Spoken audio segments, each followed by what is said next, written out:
Let's be real. Navigating a divorce is tough, and one of the biggest, thorniest issues is figuring out how to divide your property fairly. For most of us, the family home is sitting right at the heart of that challenge. I mean, it's more than just an investment, right? It's where memories were made, but it's also almost always your single biggest financial asset. So how in the world do you put a number on it that both of you can actually agree on? Well, that's where a really crucial process comes into play.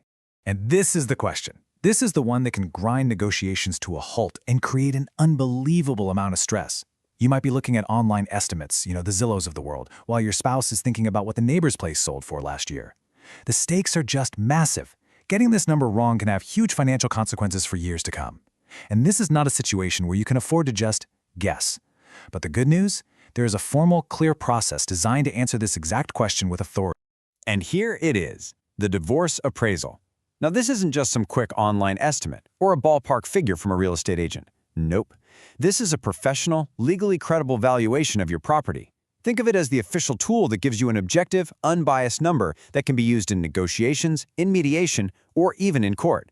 And the most important part is this. It's not just about getting a number. It's about getting a number that everyone involved can actually trust. Okay, so we know what it is. The next logical question has to be who actually gets this whole process started. And this is your first big decision point, because as you're about to see, who makes the call can really set the tone for the entire divorce. This right here is basically the strategic playbook. So let's break it down. If you're thinking you want to buy out your spouse, you might just go ahead and order an appraisal on your own. It lets you walk into the negotiation with a solid number already in your pocket. But if you're both aiming for a smoother, less combative process, ordering it together is a really smart move. It builds trust, and hey, you get to split the cost. Then you've got the lawyers. They'll often order one to make sure the valuation is bulletproof and meets all the strict legal standards for court. And if things are already, getting heated, a judge might step in and just order one themselves to cut right through the argument. See? Each path is a totally different strategic choice. All right, so you figured out who's going to order this thing. What's the very next question on everyone's mind? Yep, it's about the money. Who actually has to pay for this critical report? Well, it usually breaks down one of two ways, and it's pretty logical. If you ordered the appraisal together, that cooperative route we were just talking about, you'll typically just split the cost. It gets treated like any other shared expense of the divorce. Simple enough.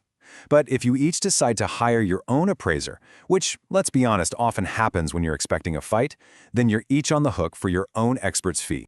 But, life isn't always a perfect 50-50 split, is it?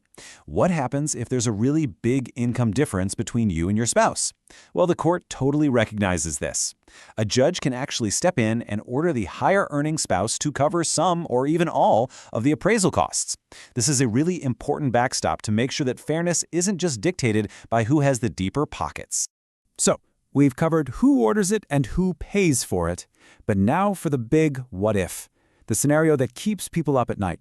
What happens if that report comes back, you look at the number, and you are just absolutely convinced that it's wrong? It's a huge source of anxiety for sure. But don't worry, there's a clear contingency plan for this. If that first appraisal comes in and your gut just screams no way, your first move is actually pretty straightforward. You go out and order your own independent appraisal. This gives you a competing number, a second opinion to bring back to the negotiating table. Now, if you're still at a stalemate and the two values are just miles apart, the whole dispute can end up in court. And at that point, a judge might just say enough and appoint their own neutral third-party appraiser to come in and provide a final binding value. And that effectively ends the debate. Okay, so we've walked through the whole process. Who kicks it off, who foots the bill, and what you can do when you disagree. All of this information, all these different paths, really just boils down to one thing: figuring out what this all means for you and choosing the right path for your specific situation. And that's really what it all boils down to, isn't it? The decisions you make about the appraisal are, in many ways, a mirror that reflects your entire divorce strategy. Ask yourself this: are you and your spouse working together, trying to find a fair and efficient way to move forward? Or are you gearing up for a legal battle where every single piece of evidence is going to matter? Answering that question honestly will not only guide your appraisal strategy, but it's probably going to shape the entire course of your divorce.